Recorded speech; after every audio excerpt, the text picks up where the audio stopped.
বলেন? তাই জন্য আমরা বলবো যে যারা অপরাধ করেছে তার বিচার হতে হবে।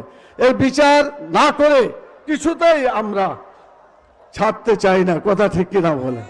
2 নম্বর আমরা বলেছি গণভোট দিতে হবে। তো গণভোট মানে তো পাবলিকের ভোট, কথা ঠিক কিনা বলেন? এই পাবলিককে ভয় করে যে তারা কি গণতন্ত্রে বিশ্বাস করে? সেজন্য গণভোট তাদেরকে মানতে হবে। আর গণভোটটা হতে হবে জাতীয় সংসদ নির্বাচনের আগে। তাহলে গণভোটের সত্যিকার মূল্য মানুষ বুঝতে পারবে, জাতি বুঝতে পারবে, তার ফলাফল আমরা পেতে পারি। সব শেষের কথা হচ্ছে আমরা কারো বিরুদ্ধে চরম কথা বলতে চাই না। আল্লাহ কোরআনে বলেছেন ইদফা বিল্লাতি হিয়া আহসান, মন্দের জবাব ভালো দিয়ে দিতে হবে। আপনারা কি রাজি আছেন? মন্দের জবাব ভালো দিয়ে দিতে রাজি আছেন?